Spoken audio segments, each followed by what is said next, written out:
नमस्कार।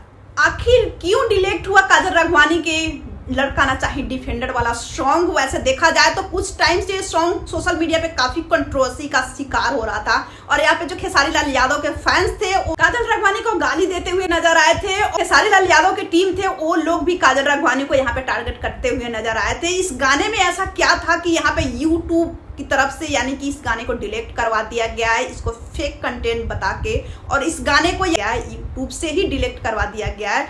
तो वैसे मैं आप लोगों को बताऊं कि ये खेसारी लाल यादव के लाइव पे बनी हुई बिल्कुल वीडियो थी। तो इसमें वैसे देखा जाए तो इसमें गलत क्या थी, जब खेसारी लाल यादव की लाइव पहले की थी वो भैंस चराते थे, चना बेचते थे या फिर जो भी उन्होंने दूध बेचा सब कुछ उन्होंने सोशल मीडिया पे खुद ही बोला है। उनकी लाइफ पे अगर कोई गाना बना है तो इसमें खेसारी लाल यादव को इतनी मिर्ची क्यों लग रही है? क्योंकि वो अपनी पुरानी लाइफ शायद भूल चुके हैं।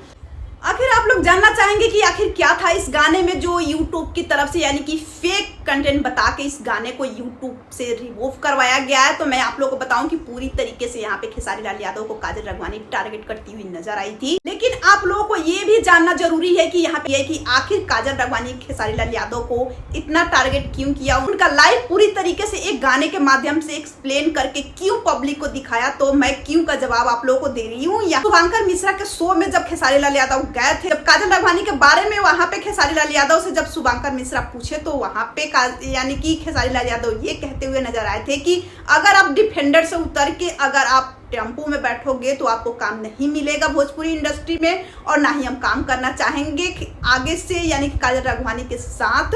और यहाँ पे ये भी वो बताते हुए नजर आए कि काजल राघवानी के साथ ना ही हम काम करना चाहेंगे। तो मैं आप लोगों को बताऊं कि यहाँ पे काजल राघवानी है छोटे और बड़े दोनों स्टार के साथ काम करना पसंद करती है। उनको जहां से काम आता है वहां से काम करती है। लेकिन ये चीजें खेसारी लाल यादव को खलती है कि आप अगर बड़े लेवल पे हो तो आप बड़े लेवल के साथ ही काम करो, छोटे लेवल पे काम मत करो। लेकिन यहाँ पे काजल राघवानी है वो सबके साथ काम करना चाहती है। लेकिन अब यहाँ पे देखा जाए तो गाना यानी कि डिलीट हो चुका है यूट्यूब से। और गाने के मामले पे जहाँ पे गाना डिलीट हुआ है, इस गाने के राइटर और सिंगर सुमित चंद्रवंशी ने यानी कि फेसबुक पे लाइव आके वो ये कहते हुए नजर आ रहे हैं कि अब ये चीजें काफी पर्सनल हो गई है और गाना हम वापस लेके आएंगे ही और साथ में 200 गाने और बनाएंगे। फिर यहाँ पे खेसारी लाल यादव आप लोगों को गलत लग रहे हैं या फिर काजल राघवानी आप लोगों को गलत लग रही है? आप लोग अपनी राय कमेंट सेक्शन में जरूर देना और ऐसे ही और भी अपडेट के लिए आप हमारे चैनल पे बने रहे। अगर आप हमारे चैनल पे नए हैं तो हमारे चैनल को सब्सक्राइब जरूर कर लेना और इस वीडियो को ज्यादा से ज्यादा शेयर करना। Thank you.